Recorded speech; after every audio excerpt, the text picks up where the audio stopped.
Relation और sir एटार्ड्स reaction मुझसे नहीं हो रहे सर, वो आप हमें दोबारा से बता देंगे? बिल्कुल नहीं हो रहा है। सर मतलब हो जा रहे हैं, आप थोड़े से क्वेश्चंस बता दीजिए कि ऐसे ओके ओके, चालू हो ठीक है पाएंगे। ठीक। ठीक है, एक मिनट रुक जाइए, let me create it out.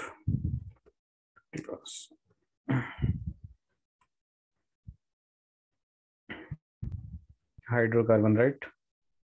Yes sir.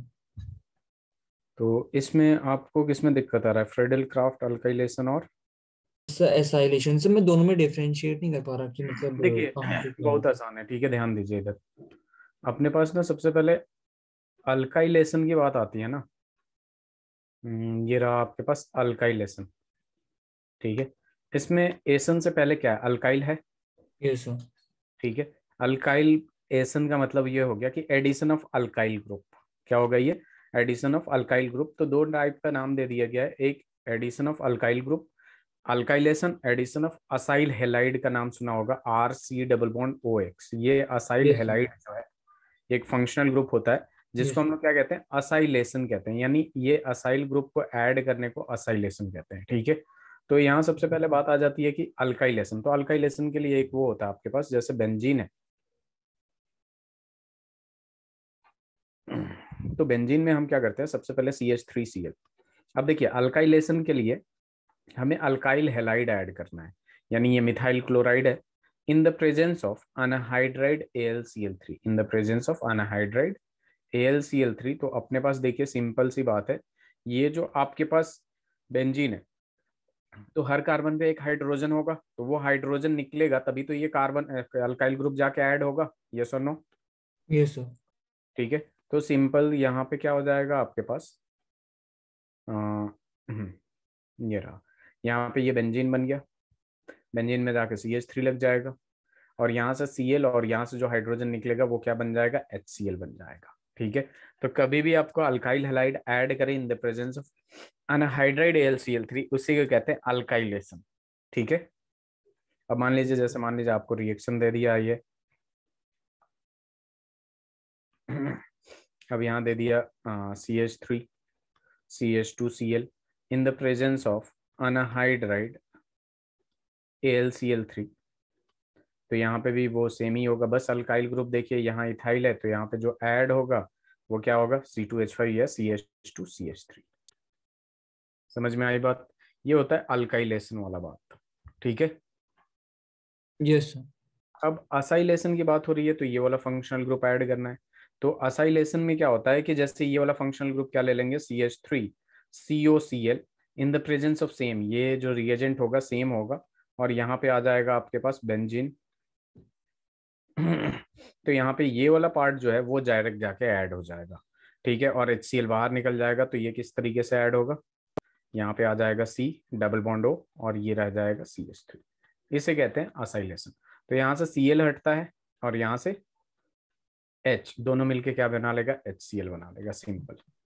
Sir पर इसमें जैसे कि आप, ये हमारा एक स्टैंडर्ड बेंजीन है, पर सर अगर कोई इसमें कोई मिथाइल ग्रुप ऑलरेडी ऐड हो, उसे टोलीन बोलते हैं, तो उसमें ओके, उसमें कैसे अब हो? देखिए यहाँ पे क्या हो जाएगा, जैसे मान लीजिए आपके पास मिथाइल ग्रुप की बात की आपने, तो ये रहा आपके पास मिथाइल ग्रुप, टॉलिन है।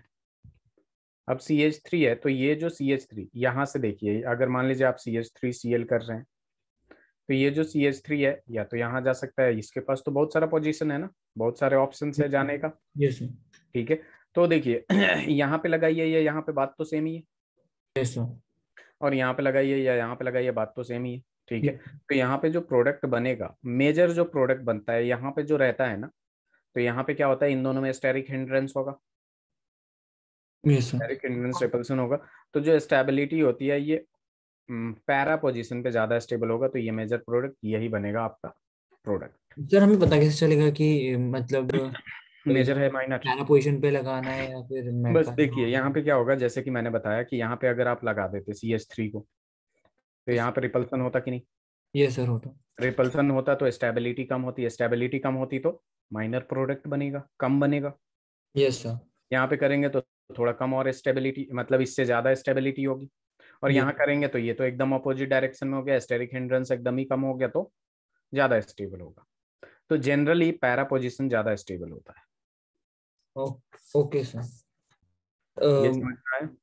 Yes sir. सर जैसे कि सर एटवा मतलब एटार्स रिएक्शन में तो वो इसी के आगे लग जाता है, तो मतलब सर हम डिफरेंशिएट कैसे करेंगे कि हमें यहाँ पे, ये एल्काइलेशन करना है या फिर एटार्स एटार्ड रिएक्शन? रिएक्शन किसके प्रेजेंस में होता है? सर वो CrO2Cl2। CrO2Cl2 क्रोमाइल ग्रुप, ठीक है। तो यहाँ पे आपके पास क्या होता है, यहाँ पे तो सिंपल एटार्ड रिएक्शन से जैसे मान लीजिए आपके पास टॉलिन है, तो टॉलिन से हम क्या बनाते हैं, बेंजल्डिहाइड बनाते हैं, यस सर। ठीक है।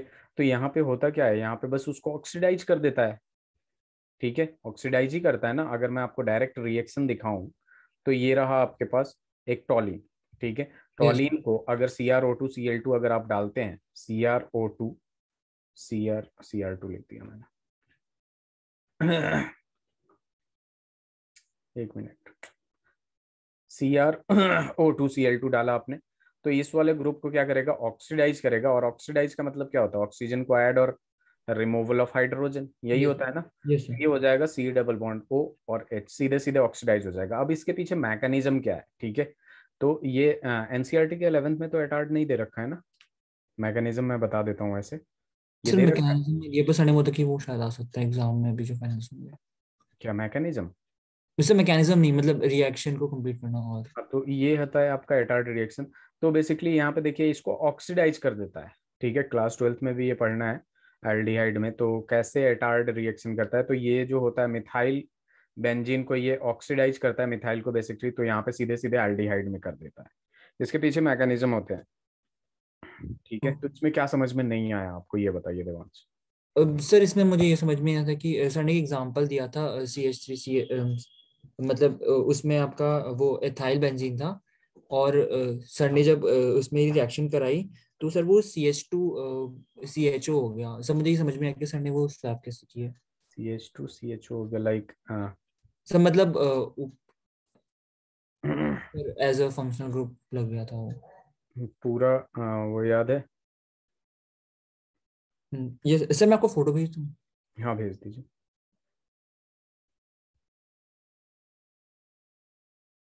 आरुषि,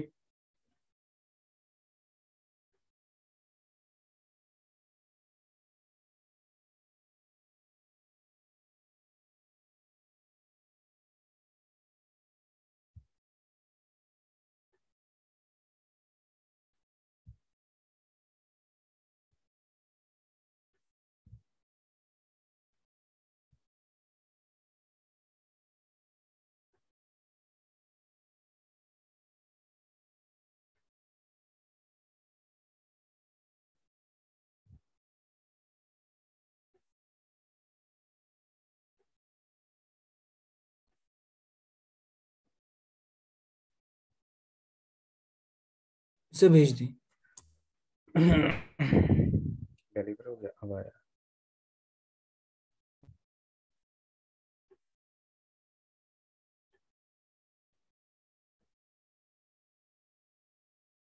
किसकी बात कर रहे हैं, ऊपर वाले की? सर जो पेंसिल से लिखा है मैंने।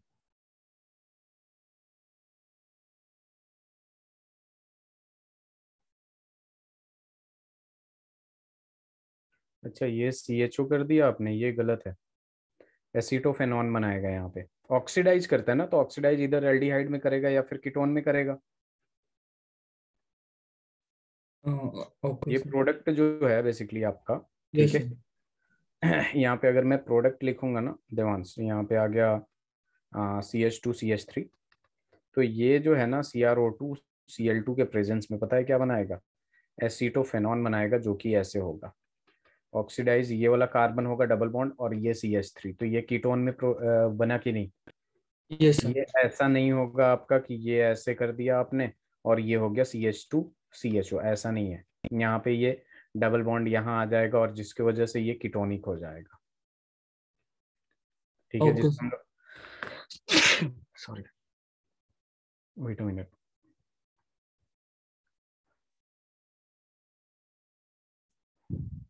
इसको हम लोग कहते हैं acetophenol. Anything else? No sir. Okay. तो हम लोग कहाँ थे देवांश? सर मैं लास्ट क्लास ज्वाइन नहीं कर पाया। फर्स्ट क्लास ज्वाइन आपने नहीं किया था? अच्छा, वेरी गुड। क्यों नहीं किया था आपने ज्वाइन? सर वो स्कूल का काम। Okay, order of thermal stability. फिर हमने पढ़ा था wait a minute, oxide peroxide, order of boiling point भी हो गया था, डेंसिटी भी करा दिया था मैंने। लेक्चर ये वाला देख लीजिएगा, बहुत इंपॉर्टेंट है। Okay sir. Arushi, am I audible to you?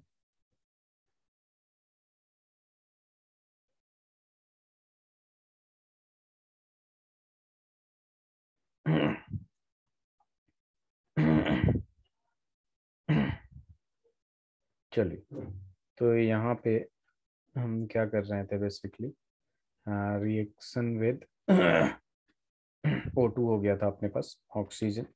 अब हम करेंगे रिएक्शन विद, टॉपिक डालिएगा,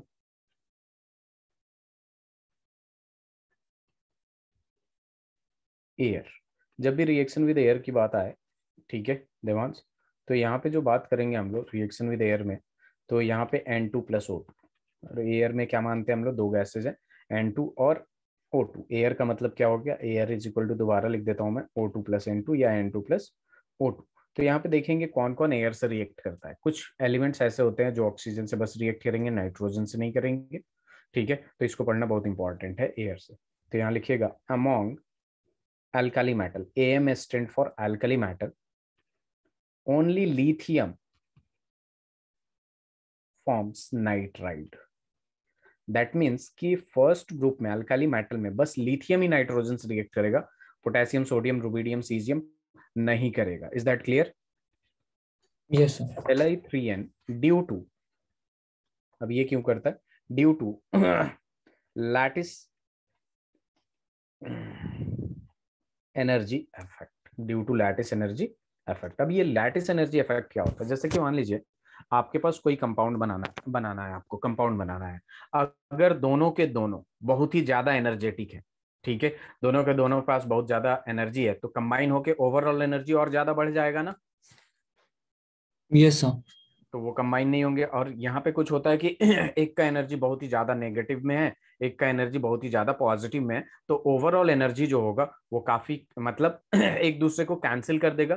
तो इसी वजह से लैटिस एनर्जी इफेक्ट की वजह से बस लिथियम ही नाइट्राइड बनाता है और कोई नहीं बनाता है, क्योंकि लिथियम का जो लैटिस एनर्जी होता है वो काफी हाई होता है, और नाइट्रोजन का इधर भी हाई होता है, तो नेगेटिव पॉजिटिव एक दूसरे को कैंसिल कर देते हैं। ठीक है, यस सर। लिखिए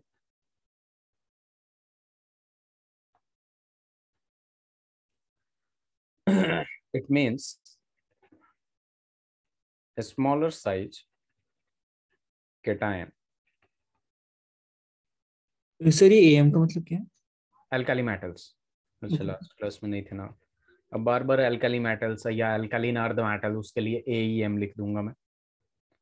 ठीक है, form yes sir. a stronger bond with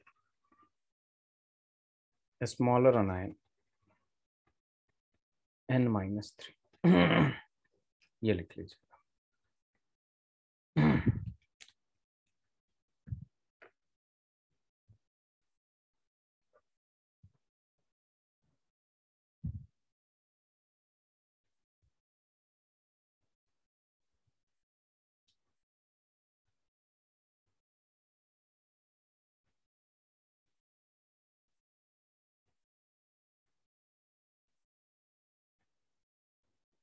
हो गया? Just a minute sir.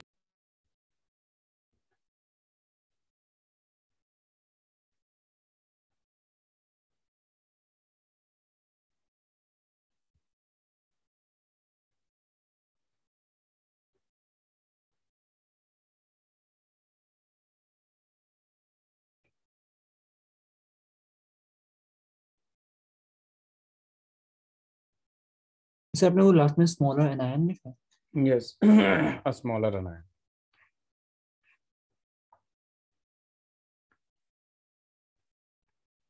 Done sir. a smaller anion. चलिए,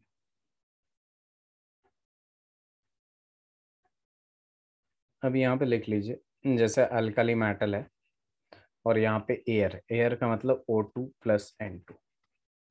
तो यहाँ पे देखिए क्या क्या बना लेगा, अगर अल्कली मेटल से अगर आपका लिथियम है तो जो प्रोडक्ट बनाएगा लिथियम ऑक्साइड भी बना सकता है, लिथियम ऑक्साइड और लिथियम नाइट्राइड बनाएगा। अगर सोडियम है तो सोडियम में बस आपका पेरोक्साइड ही बनेगा, Na2O2 बनेगा। अगर पोटेशियम है तो यहाँ क्या बनाएगा, KO2 बनाएगा, सुपर ऑक्साइड बनाएगा। रुबीडियम है तो भी सुपर ऑक्साइड बनाएगा। नाइट्रोजन से ये लोग रिएक्ट नहीं करेंगे। Is that clear? Yes sir. चलिए इससे लिख लीजिए।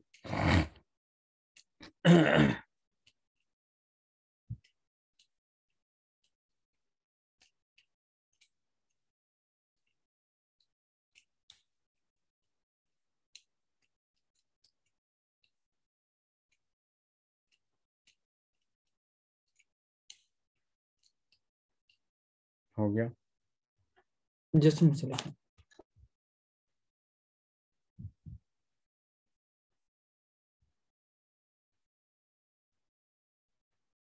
इस एल आई में वो सब्सक्रिप्ट में है पावर 20। नहीं नहीं, Li2O है, ऑक्सीजन से रिएक्ट कर रहा है ना, ओके तो सर। Li2।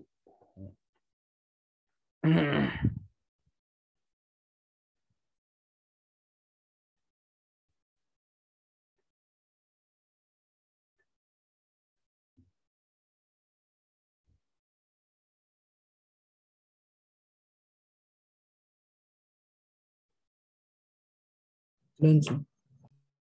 डन। यस। चलिए, अब देखिए यही बस ऑक्सीजन से रिएक्ट करना होता है, तो ये बहुत इंपॉर्टेंट है due to lattice energy compensation. अगर अल्काली मेटल है, ठीक है, तो lithium, sodium, potassium, rubidium and then caesium. यहाँ पे इसका मेजर ऑक्साइड क्या बनाएगा, जैसे कि आपको पता है कि ऑक्सीजन जो है, ठीक है, वो ऑक्साइड भी बनाता है और पर ऑक्साइड भी बनाता है और सुपर ऑक्साइड भी बनाता है। तो लिथियम हमेशा आपका ऑक्साइड ही बनाएगा, ये सुपर ऑक्साइड नहीं बनाएगा, ठीक है, कुछ नहीं बनाएगा, बस ऑक्साइड बनाता है, ना सुपर ऑक्साइड बनाएगा ना पर ऑक्साइड बनाएगा। सोडियम जो है वो मेजर में बनाता है Na2O2 और माइनर में जो है वो बनाता है Na2O, ठीक है, ऑक्साइड बनाता है ये ऑक्साइड और ये पर ऑक्साइड। पोटेशियम जो है वो मेजर में बनाता है सुपर ऑक्साइड और माइनर में बनाता है पर ऑक्साइड और ऑक्साइड। देखिए ये वाला मैं लिख देता हूँ, ये ऑक्साइड है, ये क्या आपका सुपर ऑक्साइड है, और ये क्या है आपका पर ऑक्साइड है। तो कहने का मतलब ये है, अगर O-2 है तो ऑक्साइड है, O2-2 है तो पर ऑक्साइड है, और O है यहाँ पे, जैसे K2O हो जाता है, ठीक है। तो अगर O पे क्या आ जाएगा, -2 का चार्ज, माइनस का चार्ज आ जाएगा, जैसे यहाँ पे K2O है तो माइनस हाफ होता है बेसिकली, तो ये बस O वाला होगा तो सुपर ऑक्साइड है। रुबीडियम भी बस ये सुपर ऑक्साइड बनाता है, एंड देन माइनर में या तो ये बनाएगा या तो ये बनाएगा। सीजियम भी सुपर ऑक्साइड बनाता है, या फिर पर ऑक्साइड बनाएगा या फिर ऑक्साइड बनाएगा, लेकिन लिथियम हमेशा ऑक्साइड ही बनाएगा।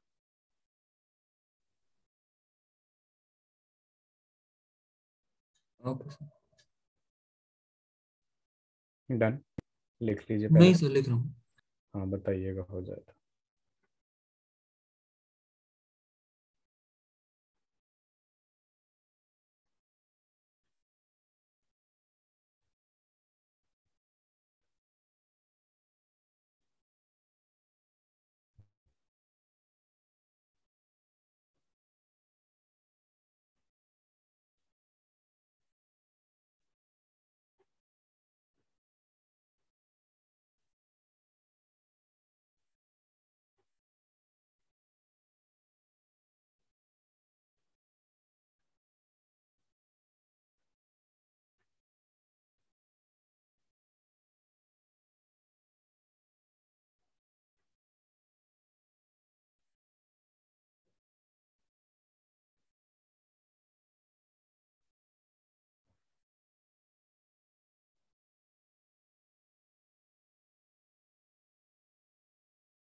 सर आपने KO2 में वो सुपर ऑक्साइड लिखा।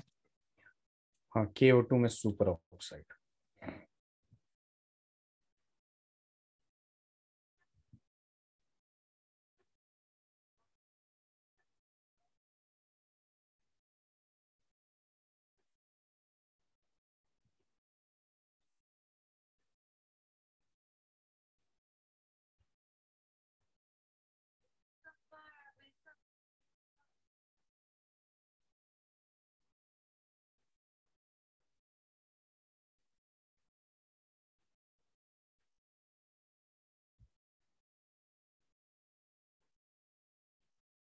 डन। जस्ट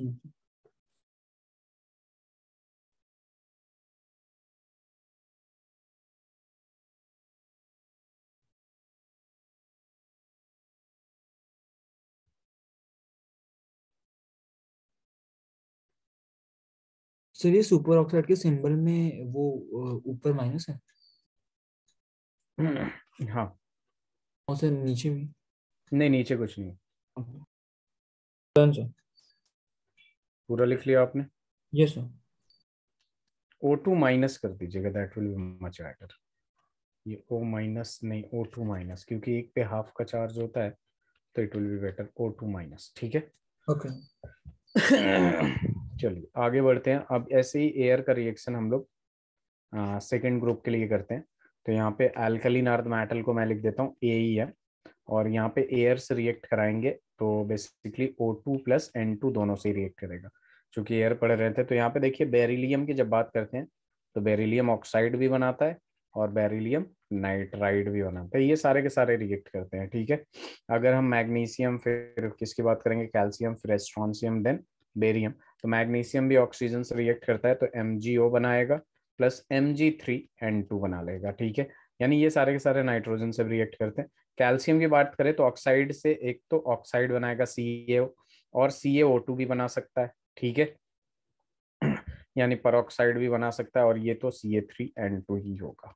और इसमें ये माइनर होगा, कौन सा होगा, ये माइनर। अगर ऑक्सीजन से यहाँ पे ये माइनर होगा तो ये मेजर हो जाएगा। स्ट्रॉन्सियम की बात करें तो SrO2, SrO भी बना सकता है, SrO2 भी बना सकता है। और इसके साथ ये रिएक्शन तो यही होगा, नाइट्रोजन वाला सब में सेम होगा, Ba3N2। अब यहाँ पे देख लेंगे ऑक्सीजन का, तो BaO, barium oxide plus BaO2, ये भी आपका माइनर होगा। ऑक्सीजन में ऑक्साइड और पर ऑक्साइड वगैरह बना सकता है, इस वजह से ये वेरिएशन आता है। And due to lattice energy compensation, ये किसी में माइनर और किसी में मेजर बनाता है।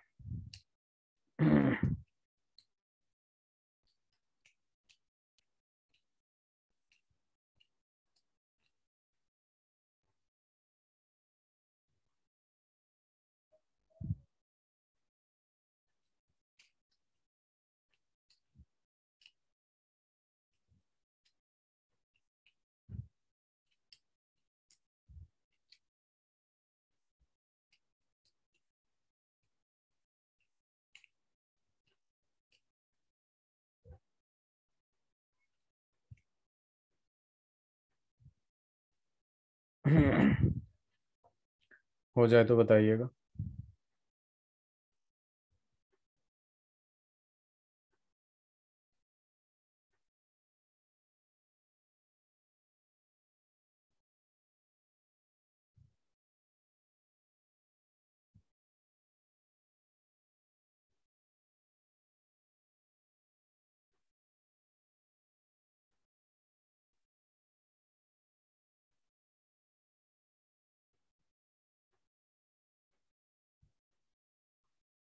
डन। Done sir.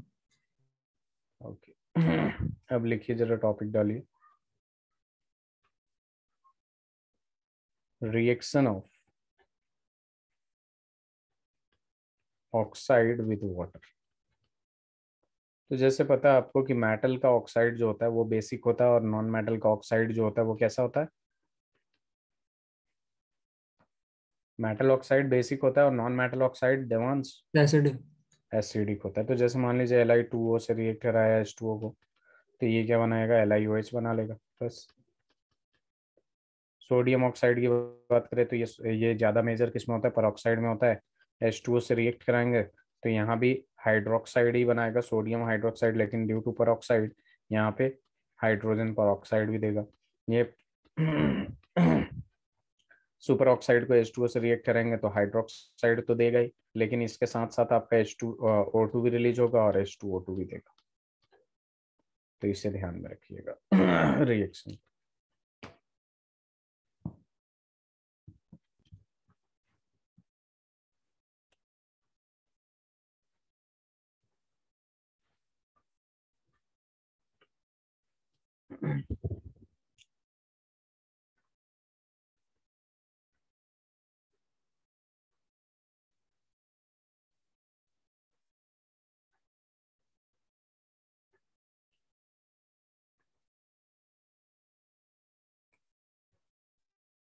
लिख लिया आपने? जस्ट मुझे लिखो। ओके।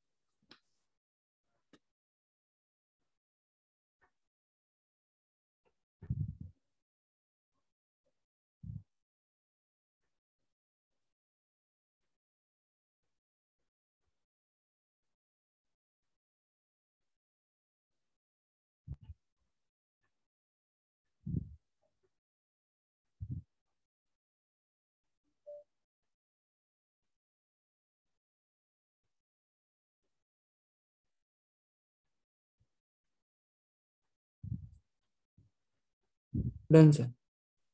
Very good. अब हम करेंगे नाइट्राइड का वाटर के साथ रिएक्शन। तो यहाँ पे टॉपिक डाल लीजिएगा, रिएक्शन ऑफ नाइट्राइड। क्योंकि पता है फर्स्ट ग्रुप में नाइट्राइड जो बनाता है वो तो बस लिथियम ही बनाता है कि नहीं। तो यहाँ पे Li3n को रिएक्ट कराएंगे 3H2O से, तो देखिए यहाँ पे सीधे सीधे ये बना लेगा LiOH और इसके साथ NH3 ले लीजिए। तो इसको बैलेंस करने के लिए 3 से मल्टीप्लाई कर देंगे। लेकिन मैग्नीशियम वाला ग्रुप जो है सेकंड ग्रुप, वो तो सबसे सारे के साथ क्या बनाता है, नाइट्राइड। तो ये भी क्या दे देगा, चूंकि मेटल है तो हाइड्रोक्साइड तो देगा, लेकिन निकलता सेम ही चीज है NH3। और लिथियम और मैग्नीशियम के बीच में डायगोनल रिलेशनशिप होता है। मतलब बेसिकली ये दोनों दोनों लिथियम और मैग्नीशियम एक दूसरे का कुछ प्रॉपर्टीज सिमिलर शो करते हैं, ठीक है, जिसकी वजह से इन दोनों के बीच के रिलेशन को हम क्या कहते हैं, डायगोनल रिलेशनशिप। जैसे लिथियम यहाँ होता है, मैग्नीशियम यहाँ होता है, तो इस तरीके से जाता है। इस वजह से ये क्या कहते हैं हम लोग इसे, डायगोनल रिलेशनशिप। ठीक है। यस। हाँ बता दीजिएगा, स्लाइड चेंज करना होता है बस, इसमें थोड़ा थोड़ा अलग अलग चीजों से रिएक्ट करके देखना होता है। ठीक है। Okay sir.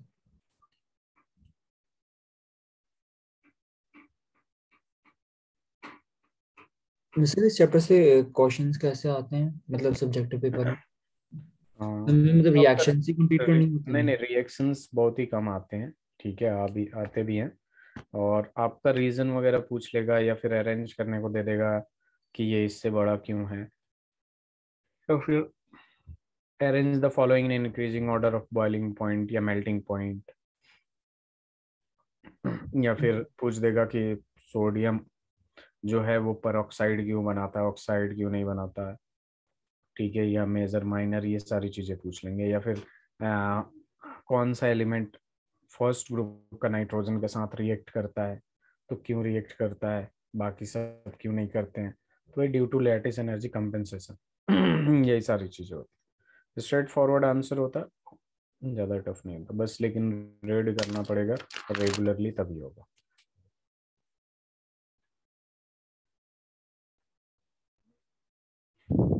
हो गया। Yes sir. चलिए, सर ये डायगोनल रिलेशनशिप बता दीजिए। डायगोनल रिलेशनशिप देखिए, एक क्या बोला जाता है आपको कि सेम ग्रुप का एलिमेंट अगर लिथियम सोडियम पोटेशियम है, रुबीडियम है, सीजियम है, तो इन दोनों सबका प्रॉपर्टीज क्या होगा, सेम होगा। यहाँ पे देखेंगे बेरिलियम मैग्नीशियम, उसके बाद आ जाएगा आपके पास कैल्शियम स्ट्रॉन्सियम बेरियम, ये सबका प्रॉपर्टी सेम होगा कि नहीं। Yes sir. लेकिन इसमें यह देखा गया कि लिथियम के बहुत सारे प्रॉपर्टीज मैग्नीशियम के प्रॉपर्टीज से सिमिलर होते हैं। जैसे इसके पास वाटर ऑफ क्रिस्टलाइजेशन होता है due to high hydration enthalpy, ये इसका जो फॉर्मूला होता है ऐसे भी एग्जिस्ट करता है LiCl2 डॉट ये LiCl.2H2, और मैग्नीशियम भी इसी तरीके से एग्जिस्ट करता है MgCl2.8H2। ठीक है, फिर ये डिलिक्विसेंट होता है, फिर आपका मतलब यहाँ नाइट्राइड ये भी बनाता है ये भी बनाता है बस। तो इन दोनों के बीच का जो सिमिलरिटी होता है उसी को क्या देते हैं हम लोग, डायगोनल रिलेशनशिप, डायगोनली चलता है ना इस वजह से। ओके सर, बाकी किसी एलिमेंट में भी होता है? हाँ बेरिलियम में होगा, इसके पी ब्लॉक से जब हम करेंगे तो ओके यहाँ पे होता है ना बैंगन आलू गाजर इंथैला, तो यहाँ से होता है थोड़ा सा। ठीक है, ओके सर। हो गया। Yes sir. अब देखिए यहाँ पे एक ही ये लिख लीजिएगा, रिएक्शन विद हैलोजन।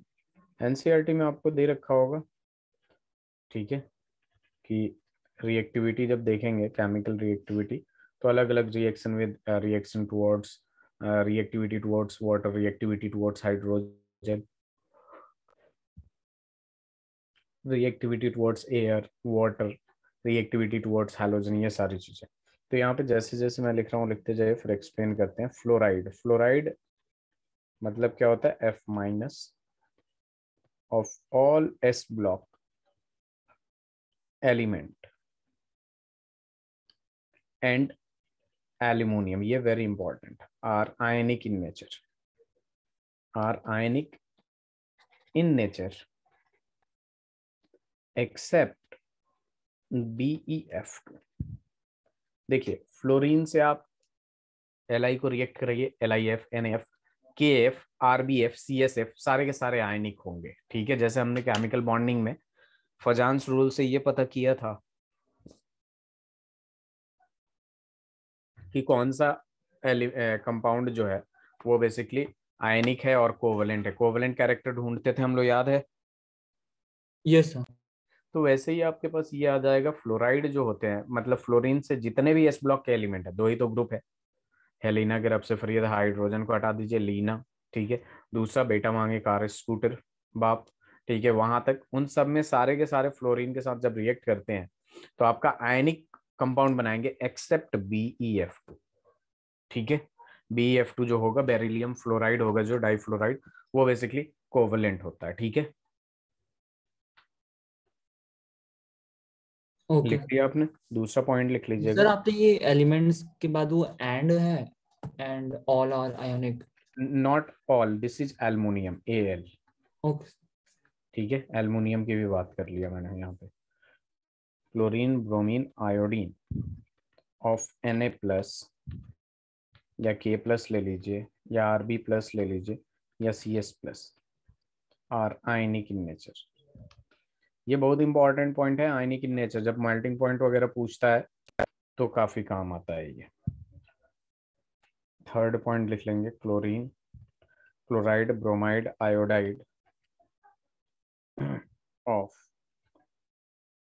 Li+ या फिर अल्कलीन अर्ध मेटल एंड एल्युमिनियम, एल्युमिनियम भी मेटल होता है ना जो कि पी ब्लॉक में मिलता है, यस सर। काफी फेमस मेटल है, हैव मोर कोवलेंट कैरेक्टर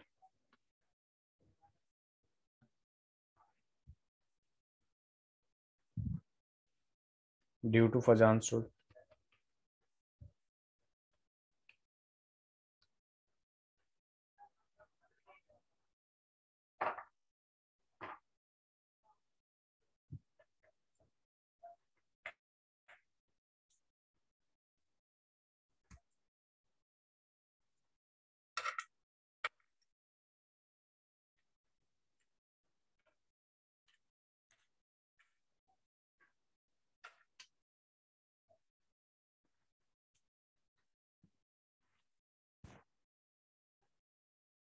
हो जाए तो बताइए।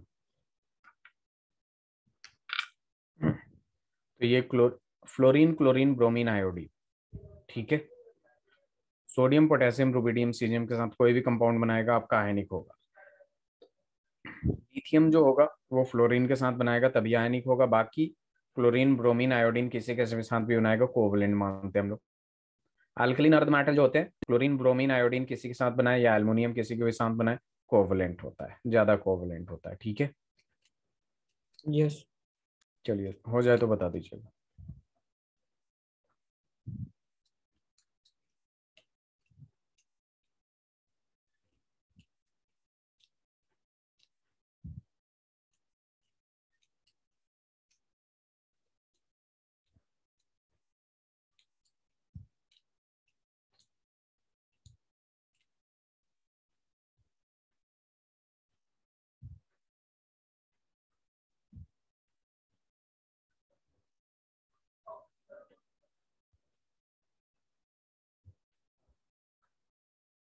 हो गया। Yes sir. चलो,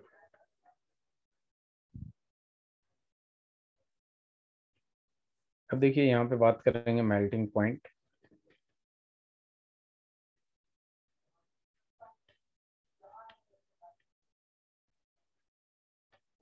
of halides of S block.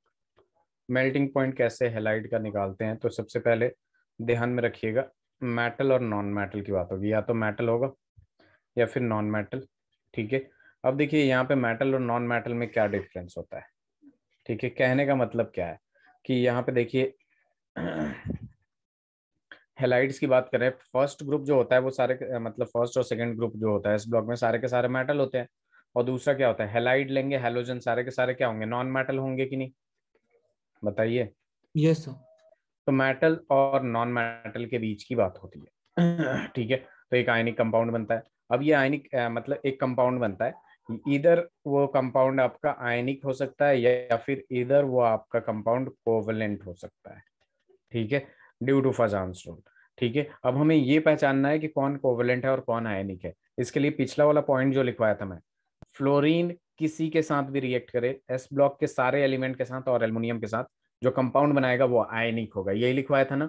उसके बाद chlorine bromine iodine, first group में लिथियम के छोड़ा के किसी के भी साथ रिएक्ट कराए एक्सेप्ट लिथियम, वो आपका आयनिक होगा। ठीक है, अब क्लोरीन ब्रोमीन आयोडीन आपका सेकंड ग्रुप के साथ किसी के भी साथ रिएक्ट करेगा, कोवलेंट ज्यादा कैरेक्टर होता है, लिथियम के साथ भी कोवलेंट ज्यादा कैरेक्टर होता है। तो सबसे पहले कोई कंपाउंड गिवन है कि इसको अरेंज करिए, तो सबसे पहले उसमें यह देखना है कि आयनिक है या कोवलेंट है। अगर आयनिक है तो जो मेल्टिंग पॉइंट और बॉइलिंग पॉइंट जो होता है वो directly proportional to lattice energy होता है। अब लैटिस एनर्जी क्या होता है, लैटिस एनर्जी वही होता है जिसका, लैटिस एनर्जी जो होता है आपका directly proportional to charge of magnitude होता है। चार्ज ऑफ मैग्नीट्यूड, किसी पे जितना चार्ज होगा उतना ही ज्यादा उसका लैटिस एनर्जी होगा, या फिर चार्ज सेम है तो inversely proportional to size of ion, ion का साइज जितना छोटा होगा उतना ही ज्यादा लैटिस एनर्जी होगा। तो इस तरीके से हम मेल्टिंग पॉइंट और बॉइलिंग पॉइंट को अरेंज करते हैं आयनिक आयनिक में। ठीक है, अब अगर कोवलेंट हुआ, कोवलेंट होगा तो हम यहाँ पे देखेंगे, अगर कोवलेंट कंपाउंड हो गया तो हम वहां पे फजांस रूल लगा देंगे। मोर कोवलेंट, जितना ज्यादा कोवलेंट होगा, ठीक है, मोर कोवलेंट, या फिर लिख सकते हैं हम लोग पोलराइजेशन, मोर पोलराइजेशन, जितना ज्यादा पोलराइजेशन होगा। ठीक है, तो बेसिकली यहाँ पे मेल्टिंग पॉइंट और बॉइलिंग पॉइंट जो होगा इनवर्सली प्रोपोर्शनल टू पोलराइजेशन हो जाएगा। मतलब जितना ज्यादा पोलराइजेशन होगा उतना ज्यादा कोवलेंट कैरेक्टर होगा, उतना ही कम मेल्टिंग पॉइंट या बॉइलिंग पॉइंट होगा। सिंपल सी बात है। फजांस रूल याद है आपको या नहीं,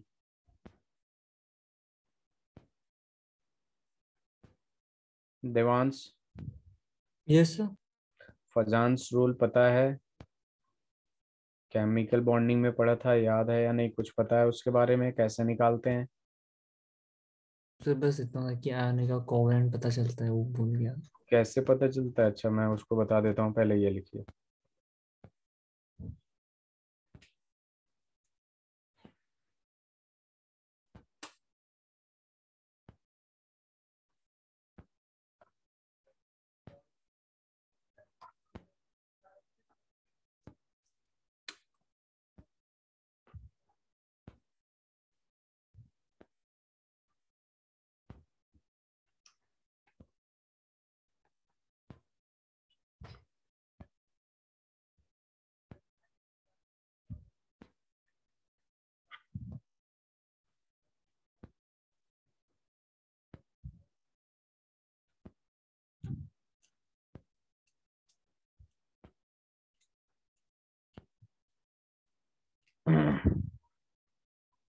लिख लिया आपने? Just minute sir.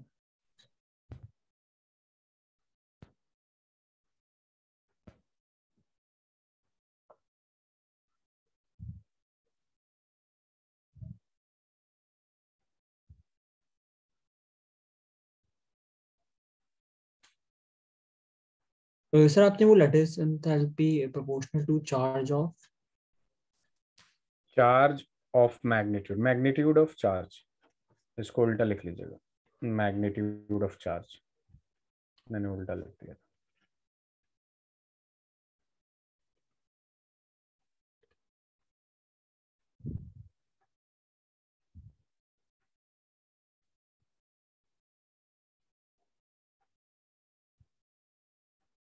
Done sir. अब देखिए कोवेलेंट कैरेक्टर कैसे निकालते हैं फजान्स रूल के हिसाब से, according to Fajans rule.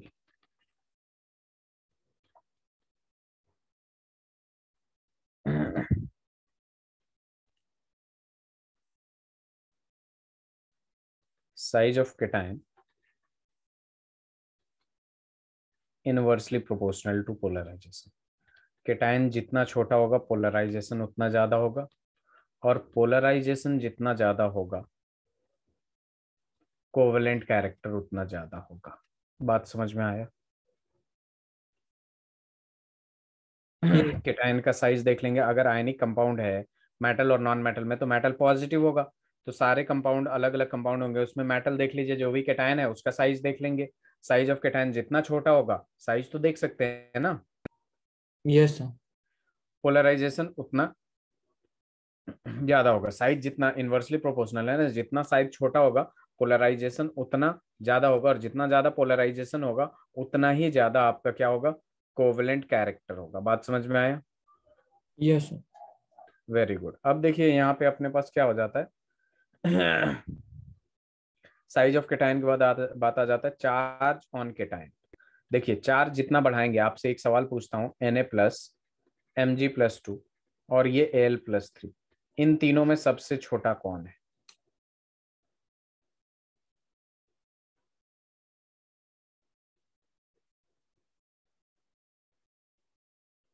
Sir Na plus. अरे क्या बात कर रहे हैं भाई, यहाँ पे सॉरी सर, एल मतलब Al+3। यहाँ मैग्नीशियम है, एल्युमिनियम इधर है, लेफ्ट टू राइट डिक्रीज करेगा ऊपर से। अगर चार्ज जिस पे जितना ज्यादा होता है पॉजिटिव चार्ज, वो उतना छोटा होता है, इस बात को ध्यान में रखिएगा। बात समझ में आया? Yes sir. तो जितना चार्ज होगा उतना छोटा होगा, और जितना छोटा होगा उतना ही ज्यादा पोलराइजेशन पावर होगा उसके पास, उतना ही ज्यादा कोवेलेंट कैरेक्टर उसमें होगा। ठीक है? Yes sir.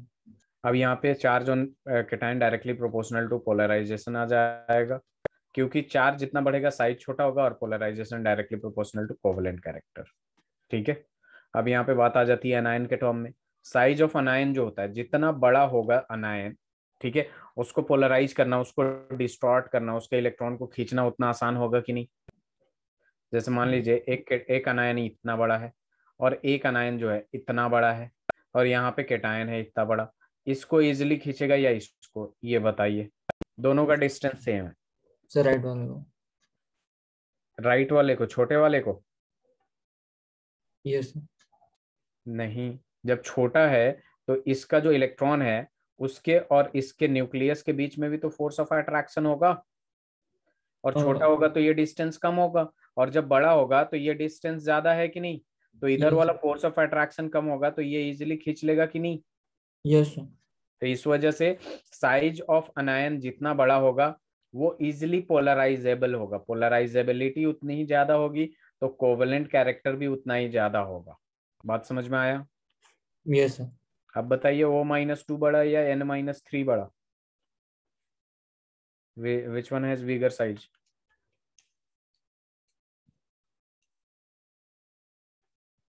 Sir bigger size. हाँ बिगर साइज, स्मॉलर और बिगर, कौन किसका ज्यादा है?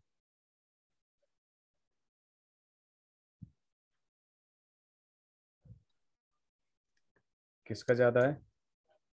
सर O-2 स्मॉल है। O-2 smaller.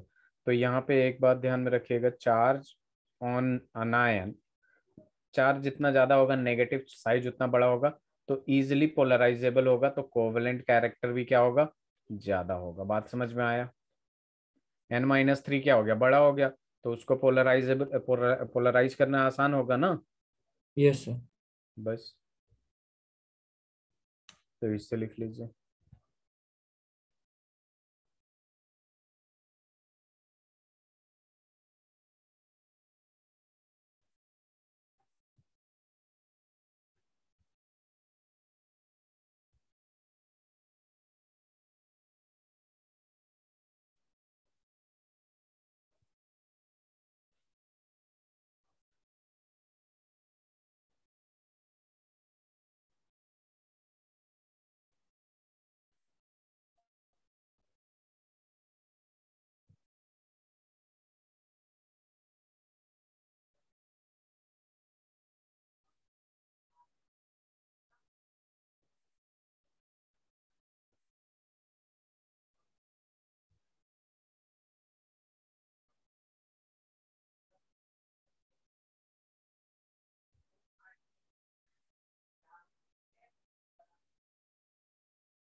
हो जाए तो बताइएगा राजा देवांश।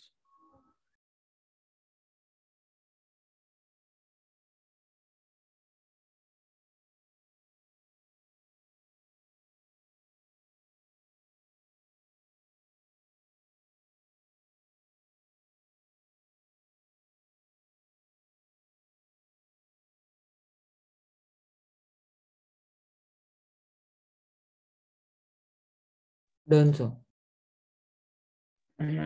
Very good. अब आपको क्या करना है, ऑर्डर ऑफ मेल्टिंग पॉइंट निकालना है।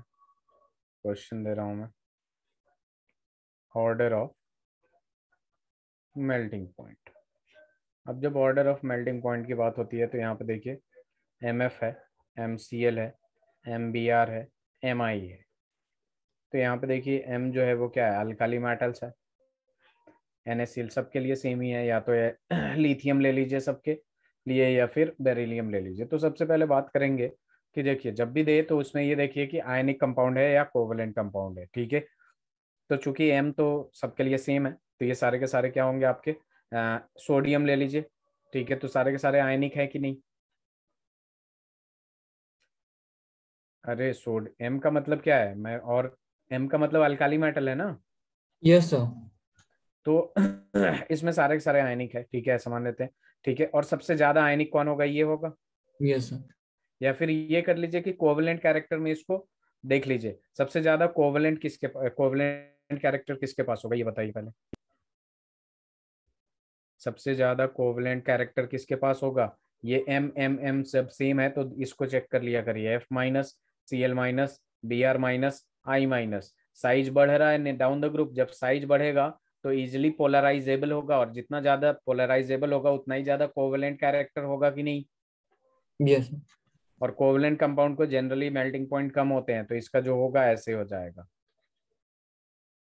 समझ में आई बात? Yes sir.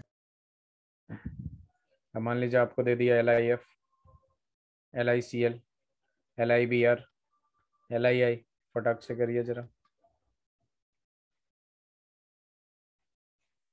यहाँ पे दे दिया LiCl, NaCl, KCl, RbCl, CSCl।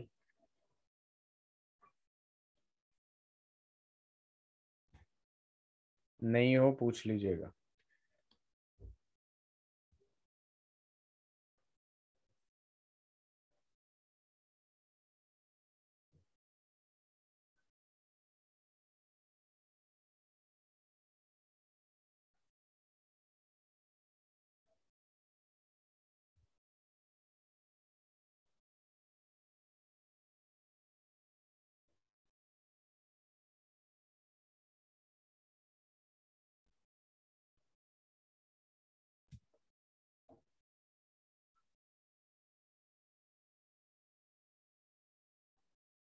Sir ये किस ऑर्डर में अरेंज करना है? मेल्टिंग पॉइंट के ऑर्डर में ही अरेंज करना, या बॉइलिंग पॉइंट कर लीजिए।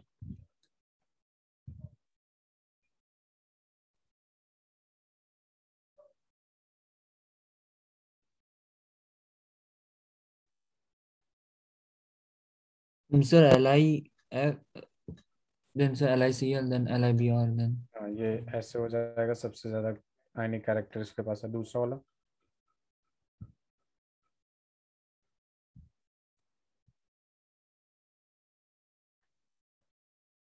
दूसरा वाला क्या हो जाएगा? sir CSCL RBCL KCL NaCl then LICL। नहीं देखिए, यहाँ पे एक चीज देखिए, लिथियम जो है बस फ्लोरीन के साथ कोवलेंट बनाता है, बाकी सबके साथ को सॉरी, लिथियम बस फ्लोरीन के साथ ही क्या बनाता है, आयनिक बनाता है, ठीक है। तो इसके साथ कोवलेंट बनाएगा क्लोरीन ब्रोमीन आयोडीन के साथ। Yes sir. बाकी ये सारे के सारे sodium, sodium potassium rubidium caesium chlorine bromine iodine के साथ भी आयनिक बनाते हैं कि नहीं? Yes sir. और जब आयनिक कंपाउंड बनाएंगे तो उसमें क्या होता है, लैटिस इंथैल्पी के डायरेक्टली प्रोपोर्शनल होता है yes sir. Melting point boiling point. तो इसमें लैटिस एंथैल्पी सबसे ज्यादा इसके पास होगा ना, क्यों? क्योंकि मैंने लिखा था lattice enthalpy directly proportional to magnitude of charge. Charge तो सबके पास सेम ही होगा ना, plus plus plus. Yes sir. और lattice enthalpy inversely proportional to size of ions. तो सबसे छोटा साइज NaCl का, तो आंसर क्या होगा, NaCl। उसके बाद KCl, उसके बाद RbCl, उसके बाद क्या आएगा आपके पास, CSCl, एंड देन आ जाएगा आपके पास LiCl due to it has more covalent character. इसे लिख लीजिए। सर अपने ऑर्डर ऑफ एमपी मतलब एमपी का फुल हाँ फॉर्म। हाँ, यस यस। सर एमपी का full form. Melting point, okay. BP का boiling point. So easy.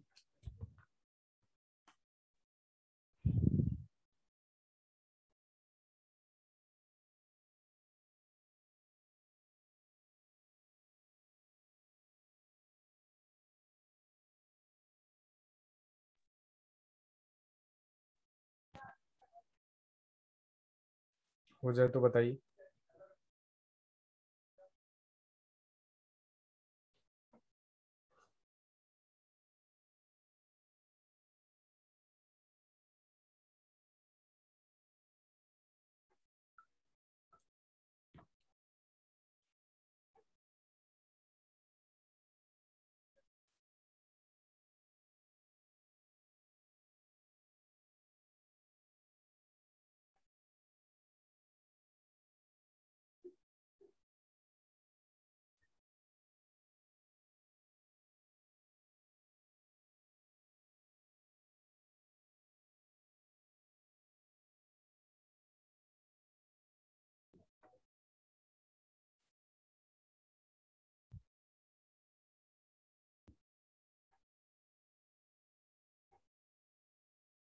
Sir आपने वो साइज ऑफ क्या लिखा है, L is directly proportional to size of anion.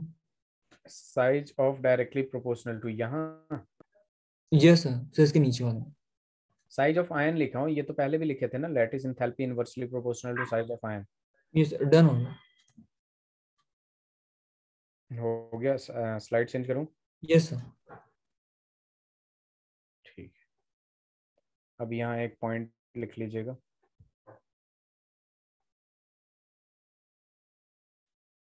Note डाल के, all alkaline earth metal comprises with halogen at higher temperature, at higher temperature except beryllium. दूसरा point लिख सकते हैं,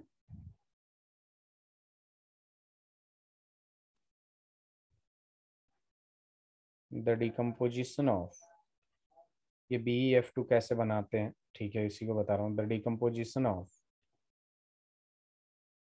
ammonium tetra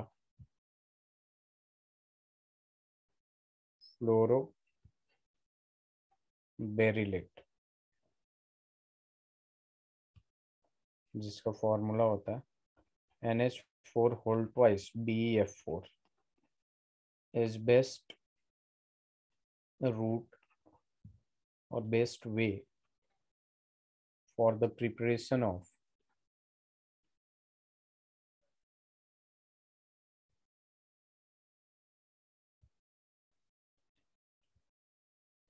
BeF2,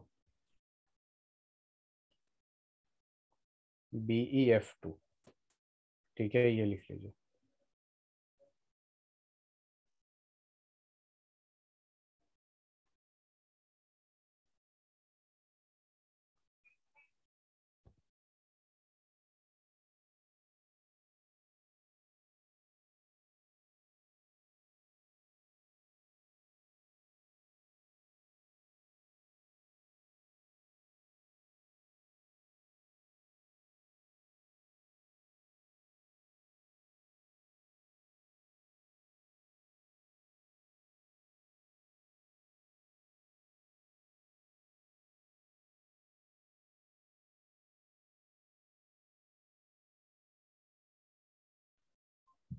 done sir.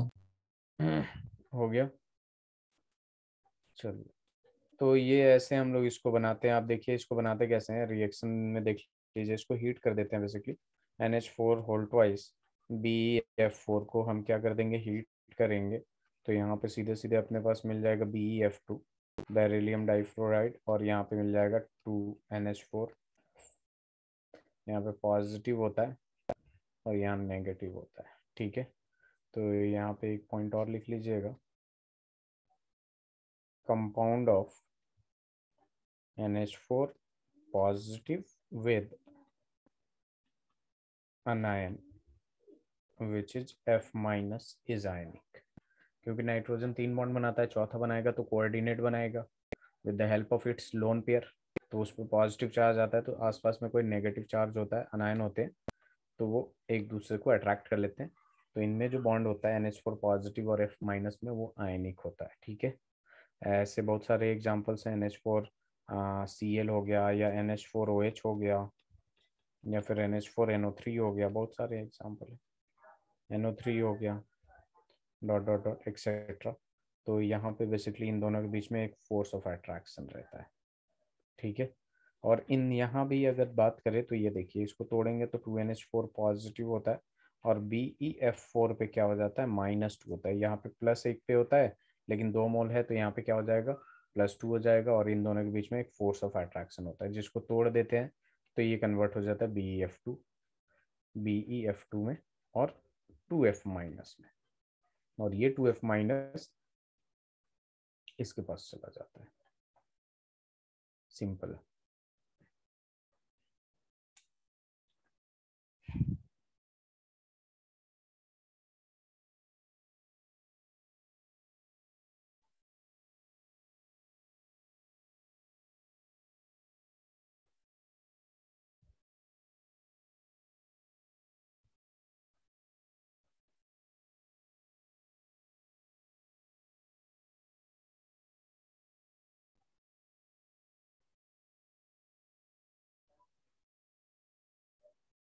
लिख लिया आपने?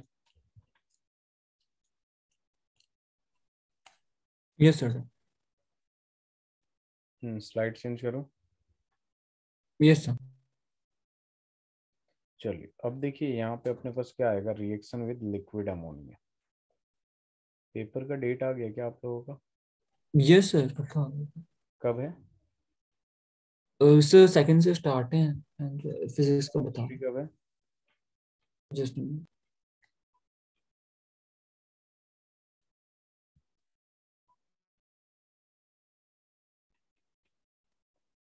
रिएक्शन विद लिक्विड अमोनिया, यहाँ पे एक पॉइंट लिखेगा, फिर मैं इसको समझाता हूँ। The dilute solution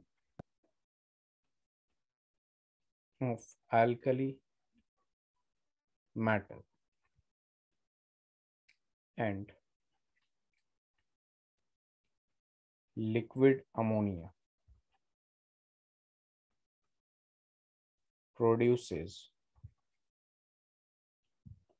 ammoniated cation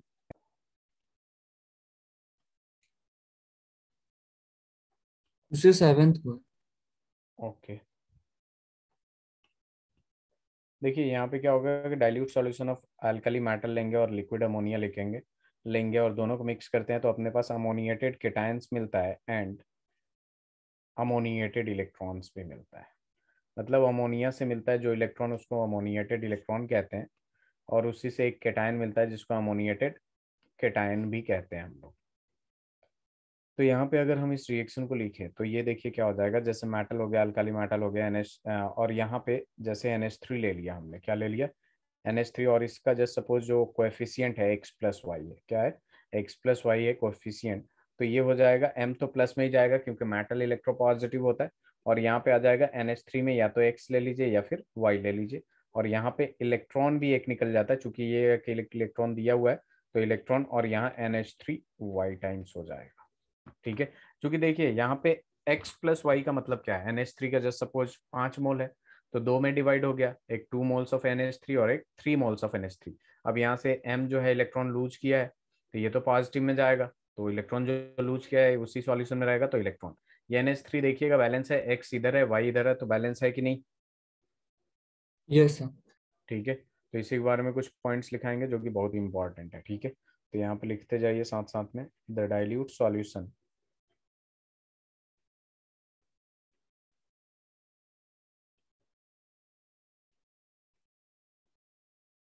of alkali metal and liquid ammonia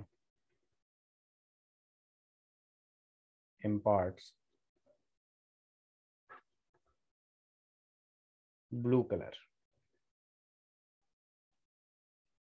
It is due to, जहां भी फ्री इलेक्ट्रॉन होते हैं ना, अनपेयर्ड इलेक्ट्रॉन, वहां कलर शो करता है। ठीक है, it is due to the presence of ammoniated electrons. It is due to the presence of ammoniated electrons. और चूंकि इसके पास क्या है, फ्री इलेक्ट्रॉन है, तो ये क्या हो जाएगा, पैरामैग्नेटिक हो जाएगा कि नहीं। तो यहाँ भी लिख सकते हैं, इट इज पैरामैग्नेटिक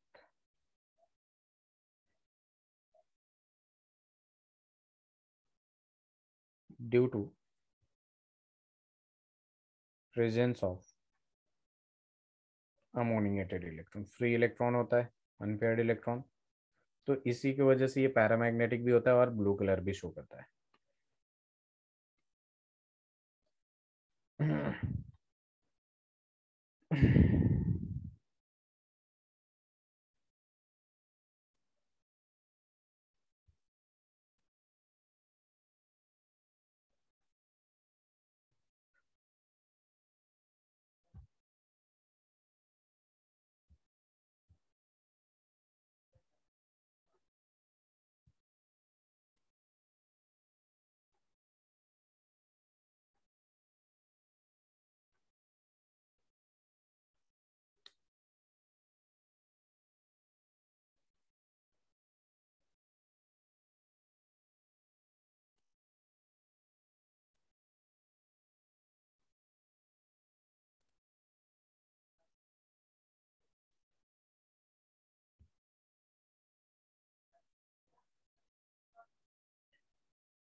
हो जाए तो बताइएगा।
Done sir. Very good. अब देखिए अपने पास ये समझ में आ गया ना आपको, कोई दिक्कत तो नहीं है इसमें। Yes sir. चलिए अब लिखिए सॉल्युबिलिटी ऑफ आयनिक कंपाउंड, कौन सा कंपाउंड कितना ज्यादा सॉल्युबल है।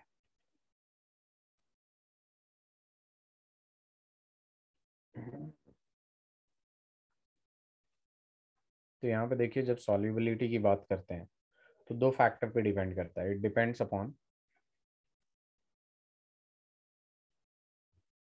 टू फैक्टर, दो फैक्टर पे डिपेंड करता है। पहला हाइड्रेशन इंथैल्पी पे डिपेंड करता है, हाइड्रेशन इंथैल्पी। अब ये हाइड्रेशन इंथैल्पी क्या होता है, तो देखिए एस ब्लॉक के मेटल्स को अगर आप वाटर में डालते हैं तो वो आयोनाइज हो जाएंगे, केटायन में चेंज होंगे। और ऑक्सीजन पे नेगेटिव चार्ज होता है क्योंकि ज़्यादा इलेक्ट्रोनेगेटिव होता है हाइड्रोजन से। तो उस मेटल और वाटर के बीच में एक फोर्स ऑफ इंटरेक्शन होता है। Due to that force of interaction energy release होता है, ठीक है। तो उसे हम क्या कहते हैं, हाइड्रेशन इंथैल्पी कहते हैं। तो यहाँ पे लिख सकते हैं हाइड्रेशन इंथैल्पी, एच ई से रिप्रेजेंट करेंगे हम लोग इसे। तो यहाँ पे लिख लीजिएगा the amount of energy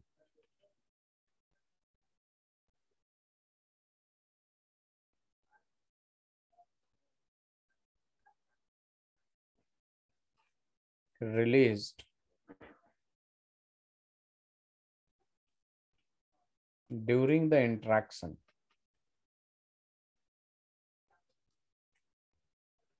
of ions with water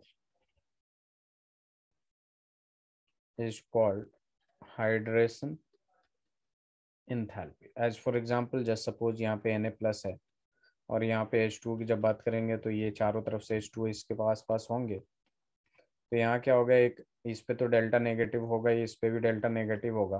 तो इन दोनों के बीच में क्या होगा, एक फोर्स ऑफ इंट्रैक्शन होगा, ठीक है। NaCl डाला आपने तो इधर भी होगा आपका फोर्स ऑफ इंटरैक्शन क्योंकि इस पे डेल्टा पॉजिटिव होगा।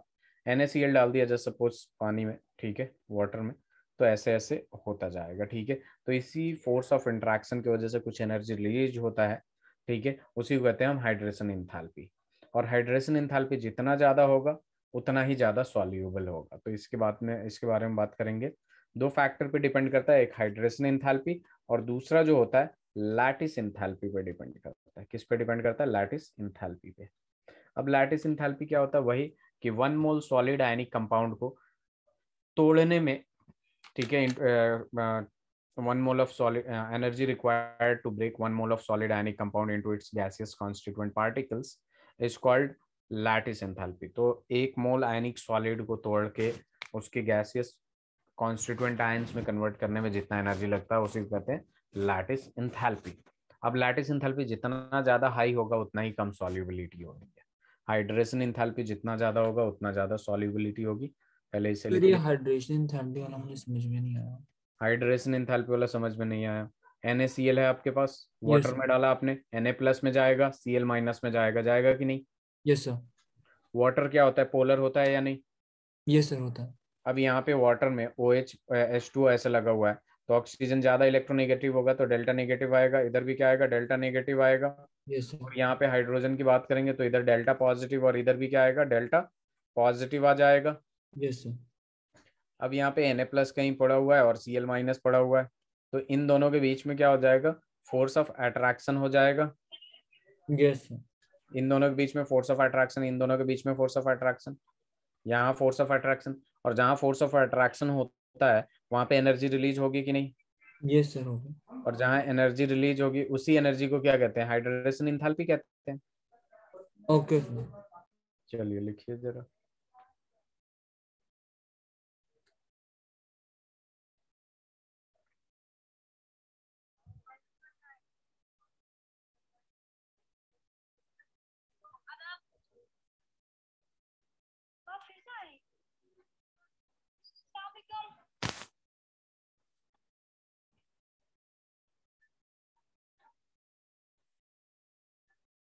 हो जाए तो बताइएगा देवांश।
Done sir. यहाँ तक हो गया, वेरी गुड। अब देखिए हमें कैसे पता चलेगा ज्यादा देखिए अब एक बात बताइए, वाटर से जो मॉलिक्यूल्स जितना इंटरेक्ट करेंगे उतना ज्यादा सॉल्युबल होंगे कि नहीं? Yes sir. तो जिसके पास जितना ज्यादा हाइड्रेशन एंथैल्पी होगा बेसिकली वो उतना ज्यादा सॉल्युबल होगा। तो यहाँ पे हम लिख सकते हैं कि नोट में लिख लीजिएगा, if lattice enthalpy greater than hydration enthalpy, solubility, lattice enthalpy जब ज्यादा होगा तो टूटने में उसको तो बहुत टाइम लगेगा ना, लगेगा कि नहीं? Yes sir. तो सॉल्युबिलिटी ऑफ आयनिक कंपाउंड जो होगा वो डिक्रीज हो जाता है। if lattice enthalpy less than hydration enthalpy, that means hydration enthalpy greater than lattice enthalpy, यहाँ पे क्या होता है आपका solubility of ionic compound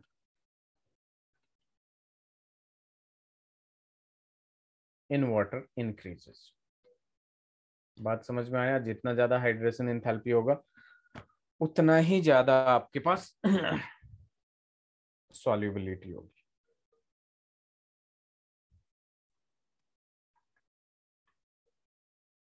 एक पॉइंट लिख लीजिएगा यहाँ पे, जनरली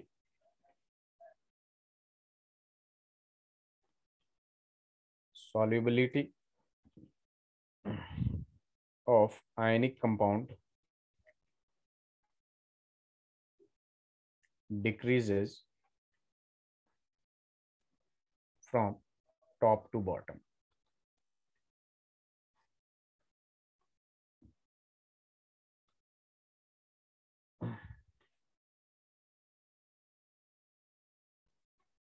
ठीक है, यहाँ पे कुछ चीज़ें बहुत इंपॉर्टेंट है, किस किस चीज़ों पे डिपेंड करती है। तो यहाँ पे लार्जर अनायन और स्मॉलर अनायन आपको ध्यान में रखना पड़ेगा। तो लार्जर अनायन जो माना जाता है, ठीक है, पॉलीएटॉमिक अनायन होते हैं, जैसे CO3-2, HCO3- हो गया, SO4-2 हो गया, आपके पास S2O3-2 हो गया, और यहाँ पे SO3 लिख चुके हैं ना, नहीं, SO3-2 भी हो गया, I-, Br-, ये सारे के सारे क्या होते हैं, लार्जर अनायन होते हैं।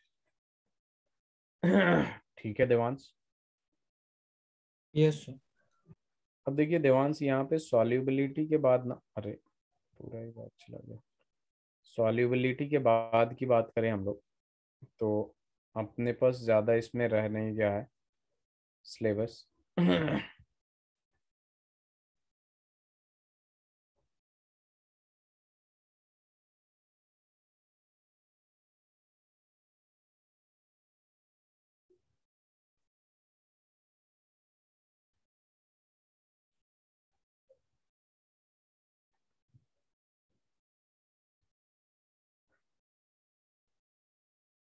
हो जाए तो बताइएगा।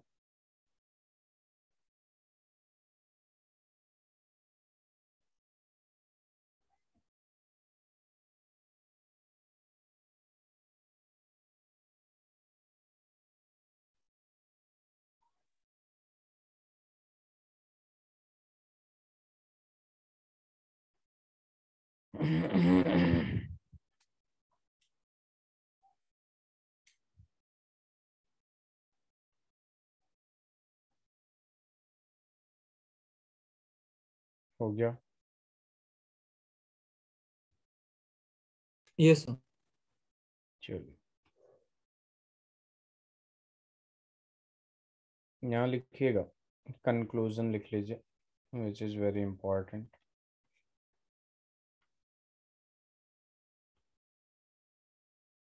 Generally anions are large in size, so solubility decreases। जब भी अनायन का लार्जर साइज होगा आपका सॉल्युबिलिटी डिक्रीज कर जाता है। अब इसका रीजन आपको बताया जाएगा, ठीक है। सबसे पहले ये पॉइंट सारे लिख लीजिए, उसके बाद हम बात करेंगे, ठीक है। उसके बाद किसकी बात करेंगे हम लोग, generally anions are larger in size, इसके वजह से सॉल्युबिलिटी क्या हो जाता है, डिक्रीज कर जाता है।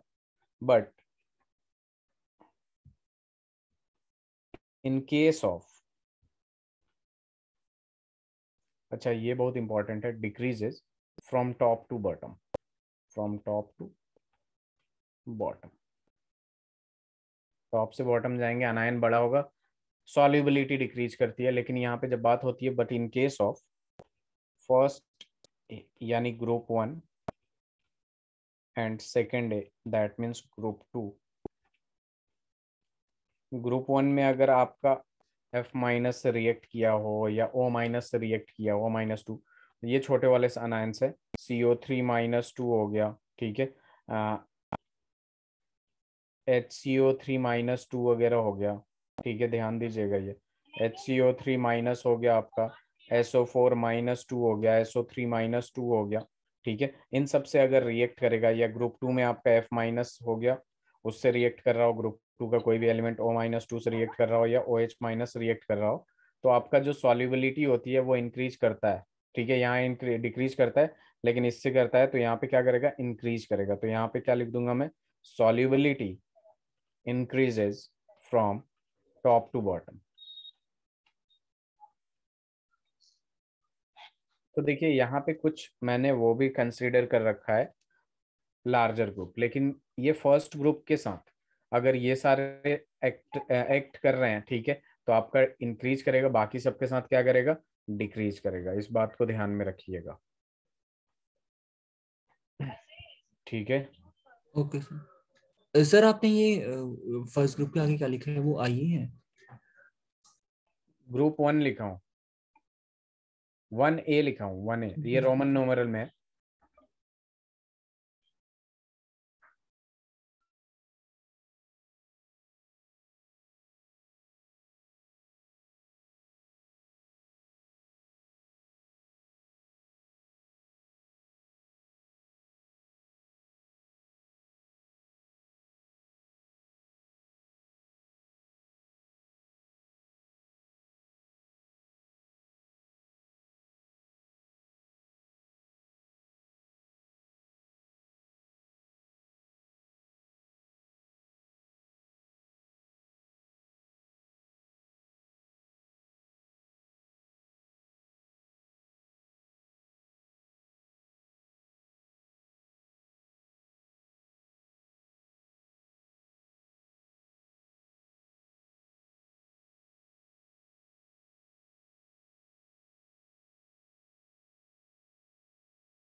देवांश हो गया?